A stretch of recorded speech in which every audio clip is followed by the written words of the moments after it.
I've been thinking a lot about this year, and I've been thinking a lot about what we need as a community. And more than ever, I've been feeling this deep sense that we need God's power. We need God's power, not because of just the fact that we're like year 3 with, pandemic stuff, or even like the economy, or even, just how frustrating it can be with some of our politicians. That's all true for sure, but my fear is that in the midst of this season, it's easy for us to become distracted or even sideline ourselves and just kind of like go into neutral and just kind of go with the vibe. And so stepping into a new year, I've been thinking, man, what do I want my people to hear? And my dad taught me this. My dad says, when you don't know what to do, just go back to the basics. That was what he always used to tell me. And what is the basics for us? It is the gospel of Jesus Christ.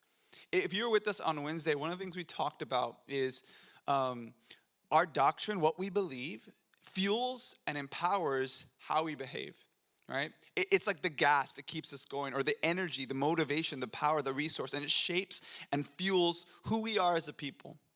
And so I've been thinking about this a lot because, again, we're starting a new year, and I want more than ever for us to be sure of who we are, whose we are, and where we're headed, and I want that to impact our year. And so I was like, man, where can we go? What book in the Bible can we go to just hear the power of God? And I thought, why not Romans, where the literal theme verse is, I am unashamed of the gospel, for it is the power of God. God wants to unleash a power on Gateway Church this year. And it's the same old power. It's the gospel of Jesus. But he wants to unleash it in a brand new way so that the things that we become resigned to, we've just kind of accepted this is the way things are, this is where we're going to be, will no longer be that way.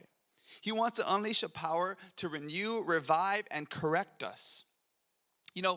Throughout the church history, this book has been used to change the world. It changes the world again and again, right? And it changes by changing individual hearts. I mean, we see it with Augustine. If you know who Augustine is, in the year 300, he was this pagan, lustful guy trying to find life in all these things.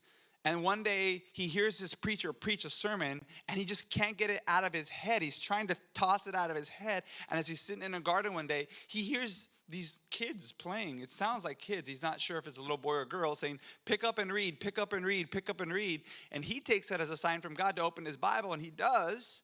He opens it to Romans chapter 13, and it's almost like the book is reading him. The book says, put away your lust and start living for God. And it's like God is speaking to him, and he says, in that moment, all of my doubts disappeared. They vanished. They were vanquished. Because Romans has the power to do that, because it's the gospel of Jesus Christ, the good news of what God is doing in the world. And then you go to Martin Luther. Martin Luther is this man who was a monk. He confessed once for 6 hours. And then after walking out of the room, came back in the room and said, I think I forgot something. And the priest said to him, yeah, you forgot. You think God is mad at you, but it turns out you're mad at God. And Martin Luther says, he was right. I hated God because God had this holy standard I could never live up to. I never felt good enough, and I was exhausted. And he says, reading the book of Romans, I heard that the power of God is, the righteousness of God is ours by faith. And when I heard that, it revolutionized everything. I mean, literally, we stand on the shoulders of Martin Luther and that whole Reformation that happened 500 years ago for the church.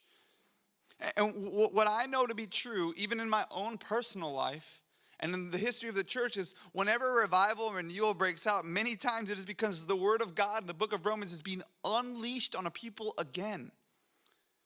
Friends, I don't want to cower back or just go with the flow or even maintain. No, I want to give us a vision this year that we can take hold of the gospel in a fresh new way, and we can see God unleashed in our own lives, in our families, and in our communities. But I need you to have vision to see it. I need you to have the faith to imagine that God can do this in us. There's a place in Argentina, the tip of Argentina. It's called Tierra de Fuego. Yep, that's about all the Spanish I know. And it means the land of fire. And it was once passed by Magellan's explorers. And there was a bunch of natives who were burning fires on the shore. And as the ships passed, one of the things that was interesting that Magellan noted is none of the natives looked up at the ships or took any notice.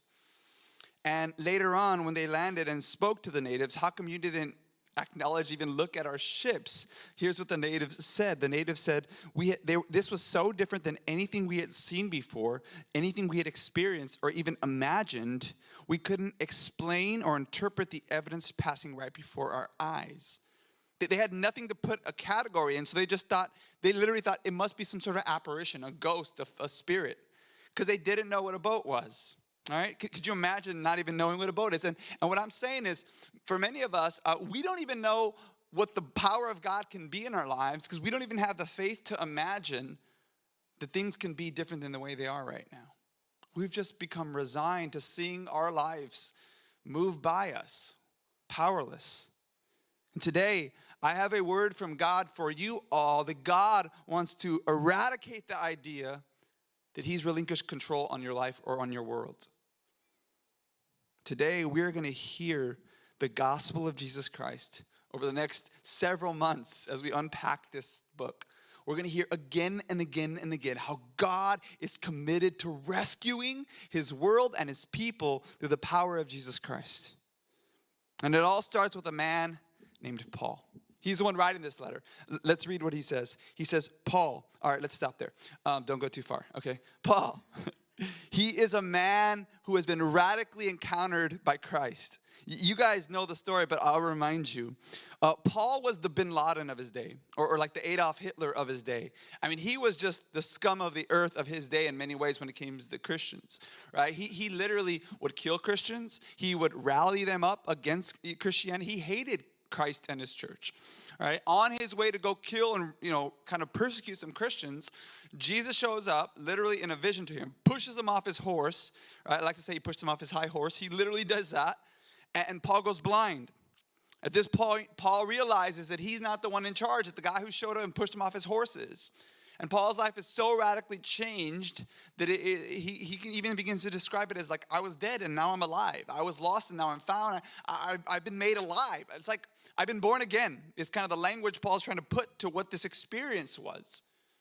And the reason why is because Paul is going to go from persecuting the church to preaching for the church, from hating the church to being hated by others because he's building the church, from tearing it down to building it up. Paul himself experiences the power of the gospel to change sinners headed against God.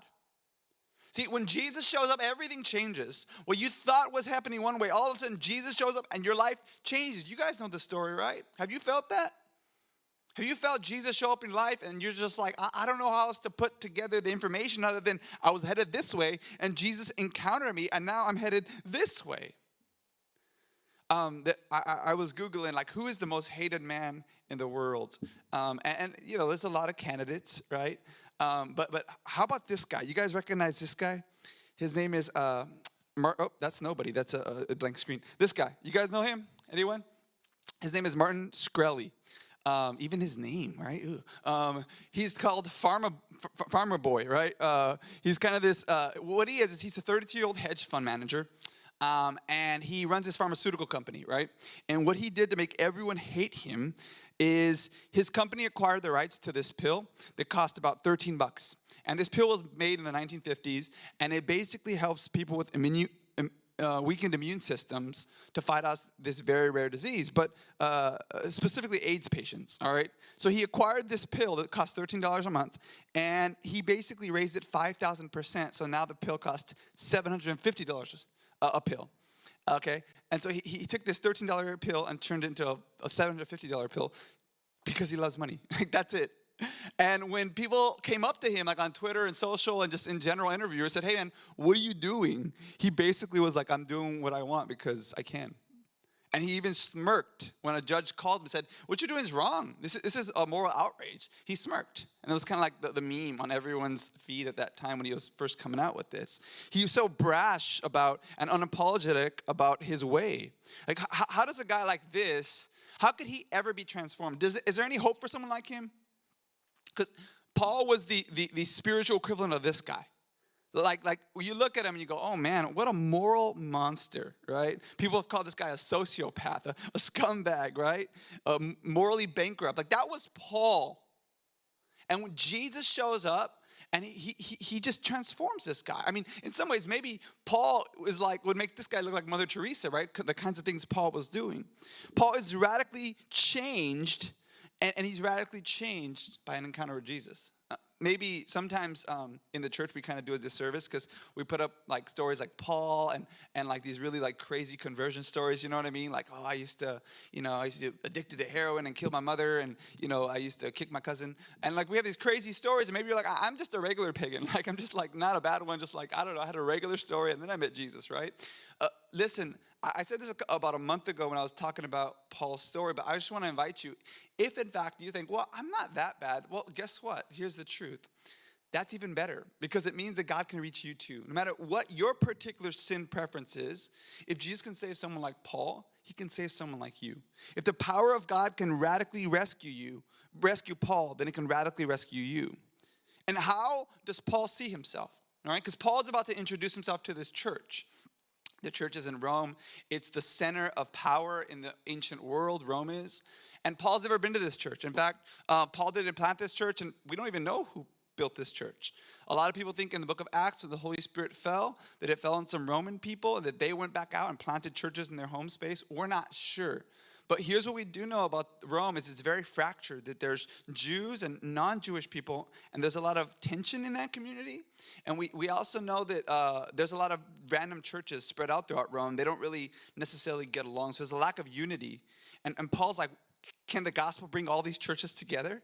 Like, that would be amazing, right? That would be a miracle if God can actually make churches work together, And so that's kind of Paul's like, can the gospel unify this church? Because Paul has an idea. I'm going to make my new home, my new launch church, Rome, because I want to reach even further westward to Spain.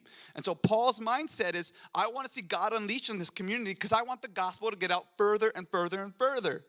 But here's the thing. Paul's never met this church because, like I said, he didn't plant this church. So Paul is thinking, how can I introduce myself? Like, what should I say about myself? What do you say about yourself when you meet someone? You say your name, you say what you do for a living, you say maybe where you're from, you say what you like to do, right? Like, that's kind of what you do. That's exactly what Paul's about to do. And this is the longest kind of introduction Paul ever gives, because he typically likes talking about Jesus and not himself. But here, because he doesn't know these people, he's like, I'm going to go a little bit in depth about who I am. And here's how he describes himself. He says, I am a servant of Jesus. The Greek word there, doulos, is slave. I'm a slave of Jesus Christ. Like, that is the way he defines himself. A slave of Christ, called to be an apostle, set apart for the gospel. Everyone has a master. Like, who is your master? Paul says, my master, his name is Jesus. He's a Christ, he's the king, and that's who I belong to. That's how Paul self-identifies. I'm a slave. That's all I am, okay? I was recently talking to Olive, and I was taking care of her for the day, and Olive looks at me and says, Daddy, can I watch a show on my tablet? I said, sure, baby, you can watch a show. And she says, oh, I better ask Mommy, huh? And I said, nope. That's okay, honey. You can watch a show. Daddy's in charge. Go ahead and watch the show. And she looked at me. She said, I'll be right back. And she started walking to the room, right? I said, okay, I need to get control of my home. Something's happening. There's rebellion in the ranks. Olive doesn't think I'm her master. I got to work on that. But, who is your master? Who's the one who has the authority to speak over your lives, and what they say goes? Okay? Because for Paul, he says, God is my master. Jesus Christ is my slave. I'm Jesus' slave. Now, Jewish people hear that, and that's kind of an honoring title, because Israel's called the servant of God. Moses and Elijah and Joshua and all these famous characters in the first half of the Bible, they were all called slaves of God. So when the Jews hear Paul calling himself a slave of God, they're like, oh, that's kind of honoring. The Gentiles, they're like, slave? Who wants to be, who's like, yeah, I'm a slave. Yeah, hey, And like for them, they're just really confused. Now, even though slavery was not race-based, I know for some of you that has a lot of baggage to that term, and it makes sense because maybe you're thinking of American human trafficking slavery. In the ancient world, a slave wasn't based on necessarily skin tone or even race. It was more based on if you had a debt and you couldn't pay it back, you would sell yourself into slavery. It was like voluntary servitude, where you say, I'm going to give myself to another and I pay off this debt. And sometimes it'd be for a whole lifetime. Sometimes it'd only be for a season. And in fact, some people have said almost 30% of the whole ancient world was enslaved at some point, right? It was a very common way of paying off your debts. And Paul, that's how he self-describes. I'm a slave. That's all I do. I'm just a servant, okay? And for Paul, it's not repulsive, but it's an honor to be a slave. Here's what I want to say about all of us. If Jesus Christ has died for you, look at me, he has purchased you. I mean, just think about, how does someone come to own something? Basically two ways. You either make it or you buy it. And guess what? Jesus made you and he bought you. So you belong to him double, okay? And so every one of us who is a Christian can say, I am a slave of Jesus. That is, I have full devotion, allegiance, and honor to Jesus. He's the one who says what goes in my life. And the first thing I want to say about being a slave of Jesus is, in some ways, it's the only way to know that you have a real relationship with God. If you want to be real with God, you have to consider yourself his slave. And I'll tell you what I mean. If you say, I will not worship a God who commands blank. Let me translate that for you. What you're actually saying is, I'm God, and I can only worship a God who I can understand. You're basically saying, I'm the master in the relationship. At the end of the day, when me and Jesus disagree, I'm going to do me and forget King Jesus. This is one of the major problems that we see with the religion, is people basically come to King Jesus and they say, Jesus, I like most of your rules, but you kind of didn't do so great here, so I'm not going to obey that, but I'm still going to call myself a follower. But you know what followers do? Nailed it. They follow, okay? And so if we're going to call ourselves followers of King Jesus, if he's going to be the master and we're going to have a real encounter with him, he has to be able to have authority over our lives. If you want God and Jesus on your own terms, then I'm afraid you don't actually want a God. You want a butler. You want an employee. You want a slave. That's right. At that point, God has become your servant, right? He does what you say. Just imagine you hired a coach. You're in a business, you own a business, and you hired someone to coach you on your business. And they keep giving you all this advice, and every bit of advice they give you, you argue with them, you do the exact opposite, you don't listen, you don't like what they say. And then at some point, that coach says, you know what, you've hired me to kind of be over you and give you some direction, but I've realized you don't want a coach, you want a cheerleader. You know the difference between a coach and a cheerleader? A coach tells you what to do, and a cheerleader cheers when you do good. Right? That's their role. And many of us come to God not wanting an authority over us, but a cheerleader who will just support us and say, go you in your you-ness. And Paul says, not me, man. I want a real encounter. And that means I'm okay with calling myself a servant. Because when he says jump, I'm going to do it. So if you want a real encounter with God, it needs to be a master-slave relationship, because Jesus won't have any other kind of relationship. He's king. I'll say this too, though. It's the only way to have joy in life. Because if you think about it, you're going to give your life to something, right? Like, you're going to give your life to your kids, to your family, to your community, to your job. Like, we will become incredibly depressed if we're not doing anything with our life. And so what other master is worthy of your entire life? Who can hold that weight in your life? Who can you give yourself to that is worthy and satisfying enough? Some of you say, I'm going to serve me. I'm going to belong and serve myself. But you disappoint yourself all the time, right? You ever feel like that disappointment in yourself? Like, I bet no one has let you down more than you. Isn't that true? You've been there for all of your failures, amen? Like, it's true. I say this all the time. Our track record is trash, and we keep putting faith in ourselves. Like, I'm going to do it this time, and then we screw up this time. You know, it's like, how many times have you let yourself down and been like, man, I don't even want to be with myself right now, right? Belonging and serving yourself at the end of the day is a vain attempt that will end you in an empty and lonely place. What about if I'm going to belong and serve my friends? Well, you're kind of releasing power and being vulnerable at that point, because what if they disappoint you or gossip about you or betray you? My wife tells a story at 12 years old when some boy liked her, and then these girls pushed her out of their group, and she called her dad. She said, I was crying. My dad thought someone had died because I had really entrusted myself to these people, and they betrayed me, and they let me down. Some of you know what I'm talking about. You've had a friend turn on you, leave you wanting and hoping and aching. You know what it feels like to be betrayed.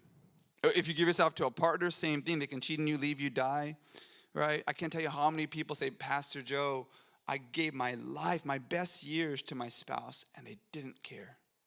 Again, if you try to serve religion, it'll never be enough. You'll have guilt and manipulation and control over you, and you'll be tired. If you try to belong and serve a hobby, some people do that. Like I go play basketball some days, and I'll see the same guys. I'm thinking, man, these guys, every single day a gym is open, they're playing basketball. And look, I like basketball, but man, I don't want to give my life to a hobby, right? I just don't want to do it. John Piper preaching a sermon to a great big crowd. It's a very famous sermon. Talks about this couple that retired and began to collect seashells on the shore.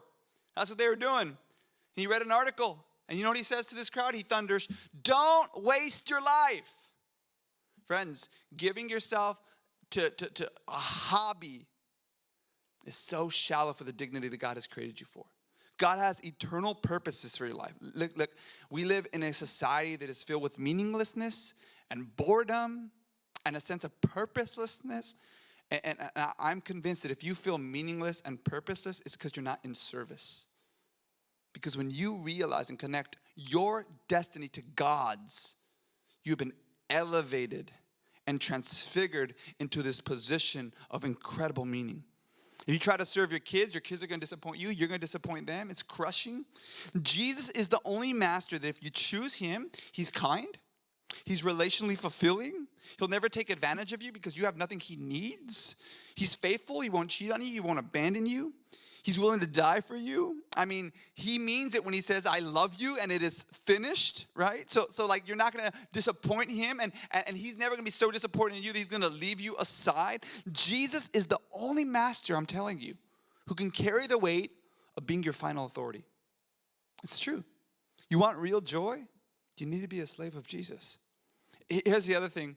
The only way to true purpose, I'm convinced, is through service. It's by being a slave of someone worthy of being a slave to, right? When life is about you, man, we can get so petty, right? Everything becomes so self-focused. I heard a story about a church in Dallas. It became really divided, and they began to fight really badly. And then each side of this fight filed a lawsuit and said, you need to solve this to the judge. And the judge said, "I'm not going to get involved. That's kind of your guys' thing. You guys figure it out." And so this local newspaper kind of dug in to figure out what was underneath all of this fighting. And here's what the Dallas newspaper discovered. They found out that the whole fight can literally be traced back to a church dinner where an elder had been served a small slice of ham smaller than his child seated next to him. That's what they're fighting about. And we laugh, "Oh, that's so funny," until you're at Christmas dinner and then someone serves someone else ham, right? Here's the thing, that pettiness exists in all of us. And that's what happens when we assume that the world revolves around people noticing us, caring about us, centering on us.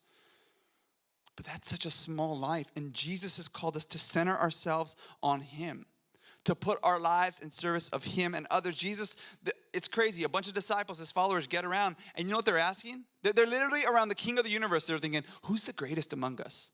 Like that's the question they're asking. Who do you think is the greatest? I know, the guy who jet skis without a jet ski. Like the guy who walks on water. Yeah, him. All right, the guy who showed up at a wedding and made the best wine ever with water, right? He wins. The guy who created the heavens and the earth, yeah, him, right? Who's the greatest among us? They're asking this question to Jesus. And Jesus doesn't shame them. He doesn't make fun of them. Jesus says, "You want to know who the greatest is? The servant." Boom, category shift. They're like, "What do you mean?" Like, I thought it's the boss, the man in charge. No, the servant. And then Jesus says, "Because I came to serve, not be served."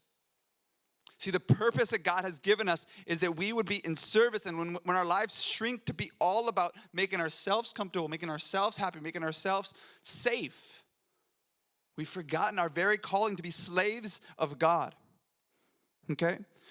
Not Paul. Paul says, no, for me, life is not meaningless. Life is service. I'm not self-focused. I'm other-focused. And don't you just feel so much happier when you're in service of others? Just doing a simple act of kindness. I was, the other day I was at a city and some guy's car broke down. I helped push him, his car to the side of the road, and I walked off. And that made me feel good. It's a simple act. Because I believe that every one of us was designed to help and to be happy helping others and to be happy serving Jesus. You may not know him yet, but look at me. Jesus made you that you would belong to him and be under him. And that's why Paul says, "I'm a slave." because that's my purpose in life. It is to do what my master's called me to do. And here's the last thing I'll say about being a slave. It's the only way to find a secure identity. What I mean by that is, in our culture today, identity is this thing that you have to find. You have to like look inside and create it, and then preach it, and then protect it. Okay? So it's like 3 moves. Like, okay, I got to figure out who I am, or like create it. I got to tell everyone else who I am. Hey, I'm coming out. This is who I am. And then if anyone disagrees with me, I got to protect it by canceling them or calling them names. That's basically the way identity formation happens in our world. It's called expressive individualism. It's I know who I am more than anyone else does, and I got to figure it out, tell everyone, and then protect that identity. And I'll just be honest with you, that is a really fragile way of building an identity. You know why? Because when suffering comes, if your faith is in your own ability to create your own identity, when suffering comes, that identity is going to break apart because your faith is only as strong as you are. Your identity is only as strong as you are. And once you lose faith in yourself, that's it, right? So like for me, I'll give you an example. When I was growing up, I really got my sense of identity from my dad. Like what my dad said about me, I just banked on. Like he has defined me. And I'll be honest with you, when I got to be about 17, 18, I started fighting a lot with my dad. And at the time, I didn't realize why, but here's what happened. I got to college, and I realized that a lot of the things my dad had taught me, they weren't wrong or bad, but they were just more narrow. And the world was a lot bigger than the world my dad had given to me. And who I was a lot bigger than what my dad said I was. And that made me incredibly angry. Because what happened was my identity was failing at that moment. So I got into a new community where I had to figure out who am I apart from my family, apart from what my dad says about me, apart from my family. And it was very disorienting because I'm like, I don't even know who I am. I don't know my world. I don't know Christianity. I grew up in a very small, shallow, kind of legalistic, strict home with very small, narrow understanding of Christianity. And my world was opening up, and it created anger because I was realizing the one who had defined me was wrong. He didn't have a big enough view of me. And I remember going to bowling class and becoming incredibly angry one day. And my brother says, "Why are you crying?" I was crying and crying and crying. And he says, "Why are you crying, bro? You serve at a church. You're a straight-A student. You're doing great in life." And I couldn't put it into words then, but now I know what happened. What happened was my identity was based on what my dad said about me, not what my Heavenly Father said about me. And so it was as fragile as my dad was. And when I finally clicked for me, I didn't know what to do with that. For some of you, you base your whole identity on what someone else has said about you or what you say about yourself. And that's so fragile. When suffering comes, boom, that identity's gone. But here's the thing. If you say Jesus is my master, then what you're doing is not because you've created the idea. It's because you've been called to do what you're doing, right? Someone who with authority, someone who's a boss, has told you to do this. And so you're going to be resilient because your purpose is transcendent in the face of suffering. You will not stop. You will keep going. Not because you didn't ever decide to do this. You've been assigned to do this. Think about Paul. He was beaten. He was once preaching and a snake bit him. He was shipwrecked. He was stoned. And not the fun kind of stoned, like rocks throwing at him stoned, all right? He was naked. He was hungry. He was anxious. He was alone. Like Paul had a horrible life and never once gave up. Why did he have the resilience that he had against all of this opposition? Because he knew at the end of the day, he couldn't get up and quit because his master told him to keep going. I don't know if there's in this whole passage, if there's a phrase that's been more rattling in my heart because there's moments where I want to give. But then I remember, Joe, you can't give because your master has told you to go. Your master has set you on a course. He's called you to preach. So what are you going to do? You're going to run your own life, or you're going to let the master define you? Because Paul says, me, I let my master define me. And so I am called. I'm called to be an apostle. Apostle is someone who saw the risen Jesus and was officially authorized by King Jesus to go and make followers of Jesus. He says, God has called me. See, even Paul's story is not about him. It's about God. Your story is not about you, it's about God and a calling God has placed over your life. So whether you are working in the secular field or in missions or mission, it doesn't matter. God has placed a calling on your life to be in service to Him. And everything else will feel fundamentally shallow and fragile because you were meant to serve Him. You were meant to get your identity from Him. The world says, follow your heart. Jesus says, follow me. The world says, believe in yourself. Jesus says, believe in me. The world says, discover yourself. Jesus says, deny yourself. That's what it means to be a slave of Jesus. You've surrendered the right to define who you are and what you're going to do. Friends, have you ever realized the calling God has placed on your life? I had a professor who was, such a great example of being a humble slave of Jesus. He got brain cancer, and he was just the nicest guy, you know. He was the chair of theology at Biola. I remember I was scared one of my first weeks there, and he invited me into his office and did a magic trick for me and taught me about Jesus. I was just like, it was crazy, you know, so nice. Like, he's so important. I was such a nobody, and his whole mission in life was to serve and tell people about Jesus. And when he got brain cancer, I remember that he couldn't teach his courses anymore. But he begged and begged and begged the faculty if he could just teach one course in this class he would teach called Spiritual Disciplines. Do you know what the course lecture he loved more than anything to teach? It was about service. It was about being a servant of Jesus. He would teach on John 13, and he would walk through the story where Jesus got off his stool and washed the feet of his disciples. And the big climax of his story was he would get off his pulpit lectern and walk and start to wash the feet of his students.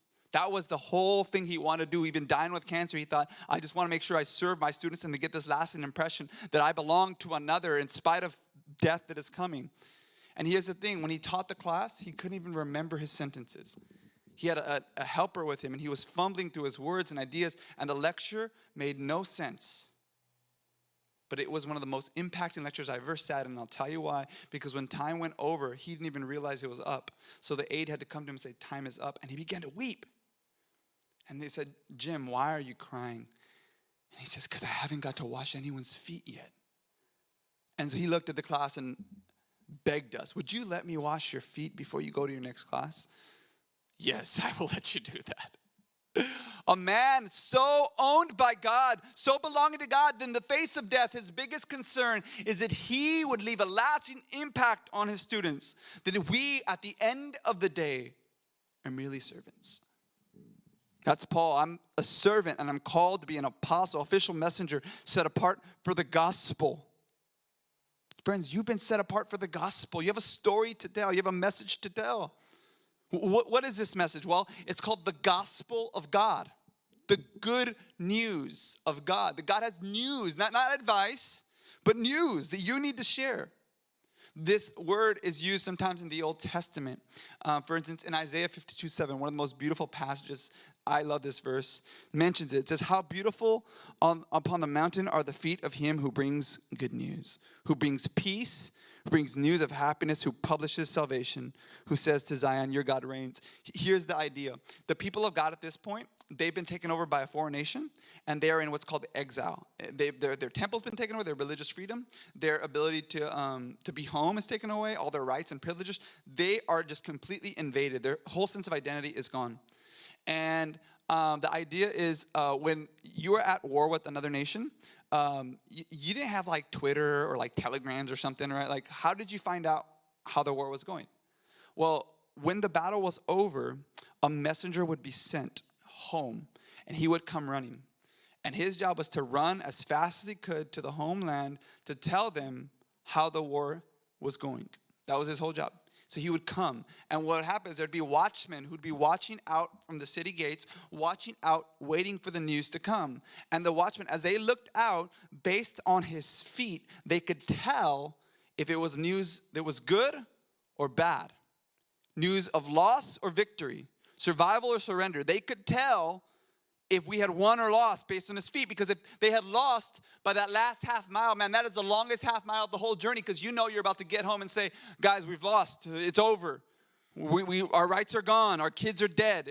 We're done. We're dead meat. Like the hopelessness of someone having to carry the message of bad news of the war was awful. But if you had won that last half mile, that messenger's feet would become light like a feather, because he'd begin to lift and think, I could see the city now, and I can't wait to get there to tell them peace, victory, we've won. And so here is the messenger coming over the mountain. The watchmen are looking out, and they see that his very feet are beautiful because they are lifted, and he's running fast because he has good news. And here's the news. Though Israel is in exile, they will get home. And here's your news. Though you are dead, you will be alive. Here's the news for you. Though you are a sinner, you will be forgiven. Though you are lost, you will be found. The news for all of us today is that the power of God in the gospel is to rescue a people like us. And Paul has beautiful feet. He's so eager to preach this news because it is the gospel of God's victory. Friends, look at me. In a world of fake news and bad news, don't we need good news? We have good news. And it's news of victory through a cross? No. The cross is how Rome ended revolutions, not began them. But with this Jesus, the cross is how the greatest revolution in the history of the world began. It is at the cross where Jesus Christ defeats and empties the powers of death and sin. And all those tyrants like Caesar who try to rule with the power of death and sin no longer can, because Jesus is Lord now. It's the gospel of God. And this gospel, verse 3, was promised long ago. Paul's not talking about something he just came up with in the morning. Hey, this sounds like a pretty good story. Paul says, you know what? The first half of the Bible, it's not foreground, it's not background, it's not like previews. It is the story. We sometimes read the Old Testament. I'll be honest, if you've read the Bible, you're kind of like, oh, what do I do with this? How do I make sense of this? And I just want to tell you, the whole Bible is about Jesus. Everything. You read your Bible, find Jesus. If there's no line to Jesus, figure out how to get there. It's not about you. It's not like a horoscope of how to correct and make your life better. It's not a handbook. It's a story about God, and specifically God's Son, Jesus. And it was promised thousands of years prior. At our church, we believe in this thing called Christ-centered preaching, which means that every time you hear a story, whether it's the Old Testament or New, you're going to hear it connected to Jesus. And the reason why we're so committed to this is because we believe the gospel was promised long ago. These ancient promises were given to God's people, Israel, and it's always been climaxing in Jesus. Like Eve, she was promised a child who would step on a serpent's head, crush the evil rebellion. That's Jesus. Adam, he is the one who failed in the garden, but Jesus succeeds in the Garden of Gethsemane. He is the second Adam who would obey, not disobey, and restore human dignity. We hear in the story of the Old Testament of a sacrifice that would cover the nakedness of humanity, who would cover our guilt and shame, who would call us out of hiding and covering. Abraham was promised that he would be given a family that would bless the world. That's what we have in Jesus. We are promised a leader like Moses, who's better than Moses, who will lead God's people out of slavery from the Pharaoh and the evil world powers and into God's rule, a true Exodus story. That's Jesus. We are promised a priest greater than Aaron, who will make sacrifice and atonement and bring us back into relationship with God. That's Jesus. We are promised a warrior greater than Joshua, who will conquer our enemies and bring us home to rest in the promised land. That's Jesus. We're promised a king greater than David, who will face the great Goliaths that we face and conquer every single one of them on our behalf. That is Jesus. We're promised the Son of God, not Israel, not David, not anyone else, but the true Messiah who's sent to heal the world, bring order to the chaos, bring forgiveness and peace and wholeness. We're promised a year of Jubilee, which is this festival where debts would be forgiven, where the slaves would be set free, where the foreigner would be welcomed, and everyone would party forever. That's Jesus. We're promised a temple where the temple is where God would meet with humanity. Among a sinful people, God, the holy God, would meet with us. That's about Jesus. We're promised an Emmanuel child who would be born of a virgin and be God with us. That's Jesus. We're promised a prophet who will preach and proclaim the good news and bring a world of justice forever and a new world order. That's Jesus. We're promised a new world in the Old Testament. A beautiful new world where darkness and death do not reign, where the refugee can find safety, where the foreigner can belong, where the slave is set free, where the guilty is pardoned, where the tired find rest, where the hopeless have hope, where the suffering finds resilience, where the defenseless finds justice, where God decides to break the teeth of every tyrant forever. That's the age that Jesus brought in. The whole book has always been about Jesus. So look at me. If God made all these promises and came through, why is he going to fail you now? Why is he going to fail you now? God has not brought you this far to leave you this far. The whole book is a promise about a God who shows up again and again and again. And Paul says, I didn't make this up, man. God has been doing this work for generations. So what thing are you up against right now where you say, man, it really looks dead, it really looks hopeless, it really looks lost? Because Jesus is the fulfillment of all of those aches and longings and promises. The whole book is about him. Your job is like a child to hold on to that promise. You ever made a promise to a child? They never forget, all right? For reals. Olive, you can have a donut in the morning. First thing her eyes open, she says, donut? That's her first word. Don't make a promise to a child that you will not keep. You are children of God. God has made a promise, and he's going to come through on it. When I am says, I will, he always does. Life's hard, yeah, but God is faithful. That's why Paul says this message has been promised.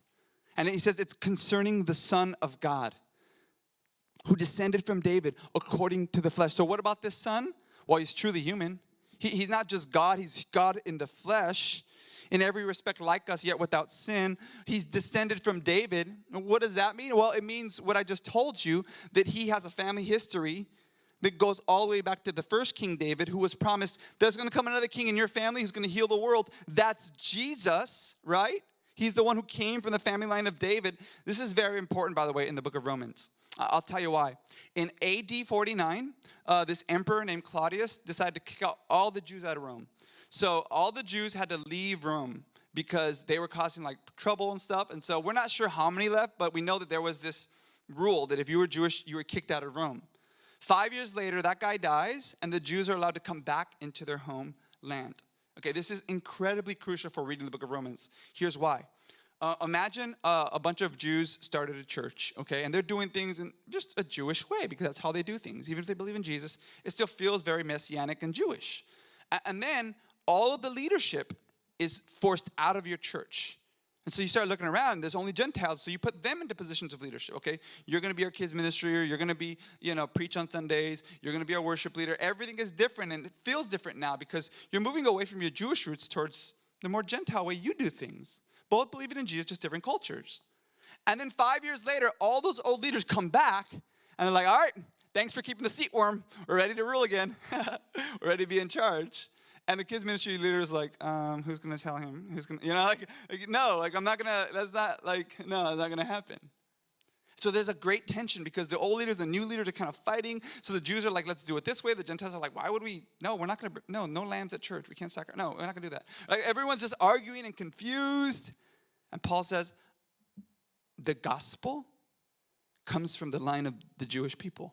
So Gentiles don't despise those Jews and their story. But then he looks at the Jews and says, but you guys failed. The gospel came to the nations through you, but at the end of the day, you guys didn't do your job. So it's really for both Jews and Gentiles. It is the power of God to the Jew first and then to the Gentile. That's what he says. And the whole, in some ways, Romans is Paul trying to heal a very fractured community between Jews and Gentiles by telling the one true story of God. See what I'm saying? And so he says, this is the story of how Jesus came from the Jewish people. And Paul really wants to unify this church because he wants to make it his new home base to go westward into Spain. And he says, this is the story about how Jesus was designated or appointed the Son of God. Okay, for some of you that might freak you out. You're like, you mean he wasn't the Son of God, then he became the Son of God? No, it says the Son, the story is about concerning the Son who was designated the Son of God in power. So something happens to Jesus. Look at verse 4. I want to make this very clear. Jesus was declared, a better word is appointed, to be the Son of God in power, according to the Spirit of holiness by the resurrection from the dead. Okay, so Jesus was always Son of God. He was always the one in charge. Something happens when he rises from the grave. I'll tell you what. When he became the Messiah, he came in weakness. He came to be crucified. He came to rule over the Jews. But when he was put in a tomb and came out of the tomb, he didn't just walk out the Christ, the Messiah of the Jewish people.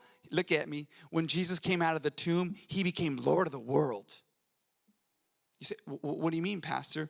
What I mean is that now that Jesus has defeated death, now he has power like no man has ever had in the history of the universe.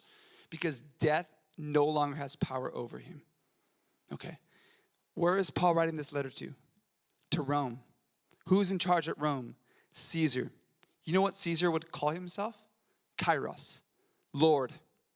You know what Caesar would do? He'd say, my dad was a god. You guys didn't know that, but now that he's dead, I want to let you know he's God. You know why he would do that? Because that automatically makes him, that's right, the Son of God. And did you know that there was a whole cult that worshiped Caesar? The imperial cult of worship. They would just worship Caesar as Lord and Son of God. That's why when the Jews come to Jesus and say, hey, should we pay taxes to Caesar? What they were saying is, should we give allegiance to Caesar or to you? They're trying to trap Jesus. If Jesus says don't pay taxes, now there's a revolution going on. If Jesus says pay taxes, now Jesus is compromising. He's worshiping another God. And Jesus gets a denarius, he gets one of their coins. And what's on the coin? It's the face of Caesar. It's the face of the Lord. He lifts it and says, give to Caesar what's his. Flips it back. Give to me what's mine. Oh, who has the image of Jesus? You and me. Yeah, give him his money, but you give me your soul. That's Jesus, what he's saying. See, Jesus is subverting the good. Okay, the birthday of Caesar, it's called good news. The peace the Rome promised was called the Pax Romana. You can read about it in history books. Rome promised peace and justice. I mean, the whole system was gamed so that everyone would worship Caesar as Lord because he had power. It looked like divine power because he had subdued all the other forces around him. And so Caesar really was the Lord. He really was the Son of God. He really was the one who brought peace and good news. He was the one who was promising to bring justice. In fact, when Caesar would come to visit a town, they would use this Greek word, Perusia. And if you know anything about Greek, that is the same word that's used for the coming of Christ and for his return, the Perusia. So are you tracking with me? There is this false gospel, this false Lord, this false Son of God who promises power and who promises peace and justice. And do you know how he gets peace and justice? By a cross. And his name is Caesar. But the cross he uses is to take life, to kill, to murder, to destroy. And here comes a new Lord, a new Son of God with real good news, real peace and justice, real power. And he comes and says, I too rule by a cross, but my cross gives life. And I'm going to empty your cross of all of its power. What do you do when your biggest, strongest weapon is emptied of its power? You got nothing else to keep people in check. See, when they wanted to keep a revolution in check, they would crucify you. And that scared everybody. They'd line up the city gates with crucified people. And that was their way of saying, this is what happens to people who try to rebel against us. Rome tried to crucify the king, and he came back. And now the tyrant is over. Jesus is Lord. So why do we keep putting our hope in all these politicians? Why do we keep waiting for some Lord to come and rescue us? Why do we keep thinking that the politicians are going to finally figure it out for us when Jesus already has? He is the gospel who brings the news of victory. That's the whole point of what it means that he is now the Son of God in power, not in weakness. And it happened at his resurrection. He's bringing in this whole new order now. And this order, he is healing the world. Paul says, I'm an apostle, and I'm here to bring peace to the Gentiles. I'm here to invite every person in. What is the crux of the gospel? That you belong to Jesus, that he's your king now, that you are, verse 7, loved by God. Do you know how loved you are by God? He loves you so much that he gave his only son to secure you. Think about John 3:16, where God so loved the world, he gave his only son that whoever believes in him will never die. God, the greatest lover, so loved, the greatest degree. The world, the greatest community, that he gave the greatest act. His only son, the greatest gift, that whoever, the greatest opportunity, believes the greatest simplicity, in him the greatest attraction, should never perish the greatest promise, but the greatest difference, have the greatest certainty, eternal life, the greatest possession. That is the good news, that you're loved by God, and that he's ended the power of Caesar and Rome and all of the forces that are working against us. Friends, imagine if we can unleash this power in our community. Imagine if you begin to believe it yourself and for your family and for your friends and for your neighbors and for your coworkers and for this church. We would be healed of all of our divisions. We would be elevated beyond all the pretensions of politicians who are making false promises. We would become invincible in our joy, radically sacrificial, radically generous. We would have the power of God.